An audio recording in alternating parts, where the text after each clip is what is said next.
It's May 17th, and the strange side of history awaits. Today, we have a survivor trapped beneath the ocean, a family hiding murder behind hospitality, and a fall from the sky that should have been impossible to survive. Let's begin.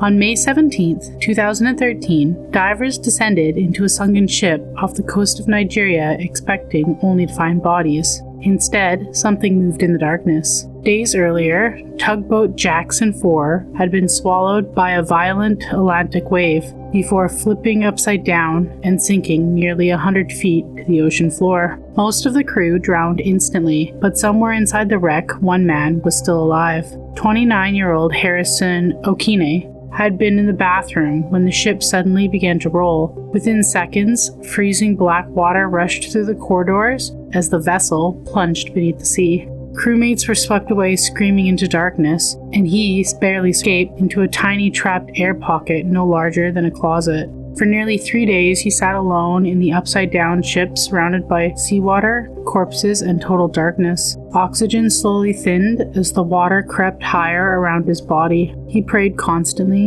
and even hallucinated.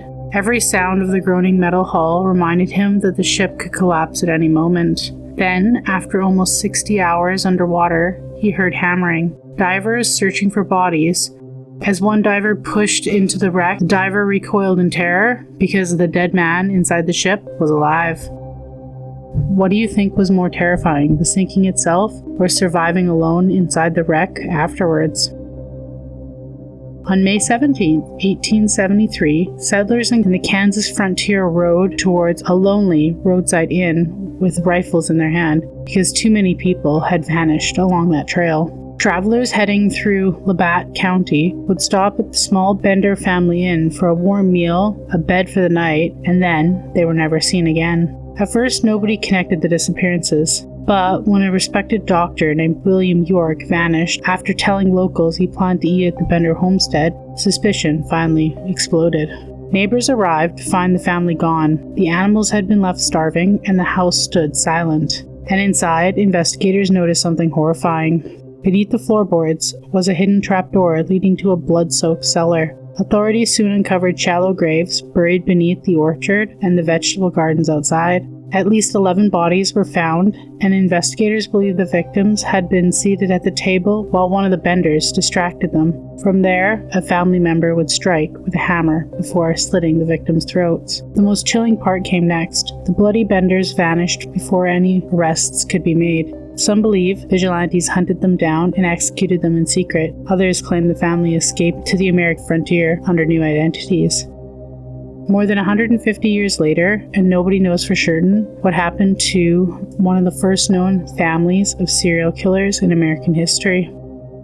On May 17, 1943, high above Nazi-occupied France, a young American airman fell from the sky without a parachute and somehow lived. 23-year-old Magee was serving as a ball gun turret aboard the B-17 bomber called Snap, Crackle, Pop. When the Germans opened fire, flank explosions ripped through the aircraft. Magee tried to bail out, but his parachute had been shredded. Moments later, he was thrown from the burning bomber more than 20,000 feet above the earth. The freezing air knocked him unconscious instantly. For nearly 4 miles, he plummeted silently through the clouds. Witnesses then reported seeing a body fall from the sky, crashing directly through the glass roof of a railway station. The steel beams and shattered glass slowed the impact just enough to save him. He suffered crushed bones, severe injuries, and dozens of shrapnel wounds. They found him alive. Against every law of survival, the airman who fell from the sky without a parachute would survive the war and live another 60 years. Stories like this make you realize how unbelievably fragile and strangely resilient the human body can be. Another day, another strange bite from history. Like, comment, and subscribe. Your next eerie dose is just a day away.